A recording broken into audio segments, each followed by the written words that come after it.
გახსოვთ სააკაშვილმა ჩარეცხილები რო უწოდა ადამიანთა რაღაც ჯგუფს, იცით როგორ ადამიანებს უწოდა? აი ზუსტად ასეთებს. აი უკვე კონფლიქტია, ხედავთ? ყირიმს გულის, ხო ბატონო? დიახ, ყირიმი და ის დანარჩენი ნაწილები. ანუ თქვენ მიგაჩნიათ, რომ ყირიმი არ არის უკრაინის ნაწილი? რასაკვირველია, თუ ჩვენ ობიექტურები მოკლედ, ახლა მეტი სიცხადე რო შევიტანოთ, ვის ეწოდება ჩარეცხილები. ნუ ესენი არიან ადამიანები, შეგვიძლია ვთქვათ, დიდი მსახიობები, დიდი რეჟისორები, დიდი სპორტსმენები, რომლებიც მოღვაწეობდნენ საბჭოთა კავშირის დროს და ზოგიერთი მათგანი დღეს ცოცხალია, ან ზოგი გარდაცვლილია საერთოდ.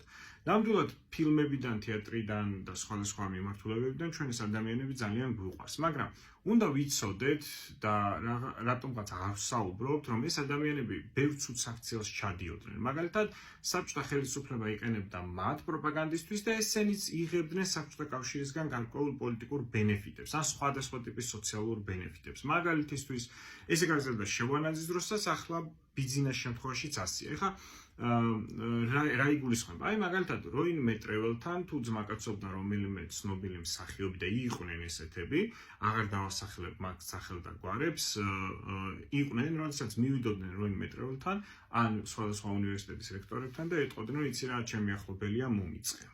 და ნუ იმიტომ რომ ვიღაცა ვიღაცის ახლობელი იყო, ამ თავიანთი ახლობლობით, მეგობრობით, ამ პრივილეგიებით სარგებლობდნენ. ისინი მოეწყობოდნენ და სხვა ადამიანები, რომლებიც ემზადებოდნენ მთელი წელი გამოცდებისთვის და ამისთვის ძალიან ბევრს შრომობდნენ, ისინი შეიძლება დარჩენილიყვნენ გარეთ, იმიტომ რომ არ ყავდათ ცნობილი მსახიობი, ნათესავი, ან კიდევ გარკვეული პრივილეგიები, ფულადი თვალსაზრისით არ ჰქონდათ მათ. ანუ ასეთ რაღაცებს მასიურად აკეთებდნენ ხალხო ეს ადამიანები. ეხლა სააკაშვილის მიმართ რატო წავიდა მე ამ ადამიანების მხრიდან ზიზღი? რატომ? იმიტომ რომ სააკაშვილმა შემოიღო თუნდაც სხვა სფეროებს რო თავი დამალებოთ ეროვნული გამოცდები, სადაც ყველა ადამიანი თანაბარ კონკურენტულ გარემოში მოათავსა.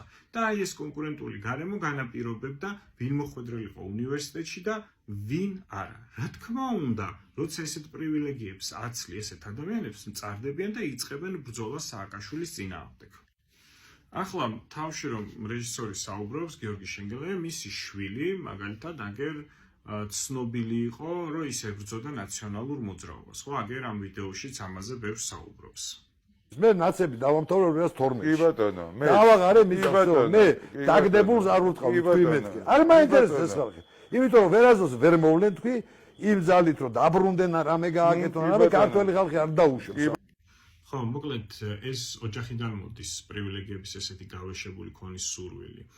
ნუ უდიდესი მსახიობი იყო სოფიკო ჭიაურელი და არაჩვეულებრივი რეჟისორი იყო მამამისმა. ერთია რანი იყვნენ ისინი თავიანთ პროფესიაში და მეორე რა საბჭოური პრივილეგიებითაც სარგებლობდნენ ისინი და როგორ გადმოვიდა ეს ფსიქოლოგია, არასწორი ფსიქოლოგია თავის შვილზე, ხო? ფაქტია, იმიტომ რომ რო გეკითხა, ნაციონალები დაასრულა უსამართლობის გამო, გამოუძიებელი საქმეების გამო, მედიის კონტროლის გამო და ასე შემდეგ და ასე შემდეგ. და ახლა რა უარესი არ ხდება? მზია ამაღლობელის ამბავს რო აკვირდები, უსამართლოდ დაჭერილი ახალგაზრდების ამბავს რო აკვირდები, ან კიდევ დეკემბერში დასისხლიანებული ადამიანების კადრები რო გაქვს ნანახი და ამის გამო ხმას არ იღებ, ხო? და არ მახსენდება ხმას არ იღებდეს, რა თქმა უნდა ასეთ შემთხვევაში, აბა რა ხარ, თუ არა ის რომ იმ დროს სააკაშვილის დროს ყველა ეს შენი საუბარი სამართლიანობაზე იყო შირმა. სინამდვილეში შენ გწყინდა და არ გსიამოვნებდა ის ფაქტი, რომ სააკაშვილმა უბრალოდ ჩამოგარგვა ეს პრივილეგიები და კონკურენტულ სივრცეში და კონკურენტულ გარემოში მოგათავსა. თქვენ ყველაზე მეტად კონკურენციის გეშინიათ. იმიტომ იყო, რომ ისე გაირღვნა საზოგადოება, რომ აი თქვენი პრივილეგირებული სახელით სარგებლობდით და უამრავ ადამიანს გარეთ ტოვებდით, სამაგეროდ თქვენსაც აწყობდით უნივერსიტეტებში. ეს ძალიან ჩვეულებრივი ამბავი იყო, მე მგონი დიდმა თაობამ ეს ძალიან კარგად იცით და ესეთი ადამიანები მასიურად აკეთებდნენ.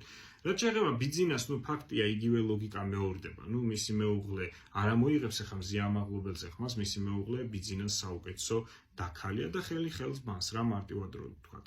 იგივე გააგრძელა ბიძინამ, იგივე საბჭოური მიდგომა, რაც არსებობდა საბჭოთა კავშირში, რაც ჰქონდა შევარდნაძეს და ახლა აქვს იგივე ბიძინა ივანიშვილს. აი ზუსტად ესეთ რამეს ეწოდა ჩარეცხილები და ასეთი ჩარეცხილი საზოგადოება ბოლომდე უნდა ჩაირეცხოს.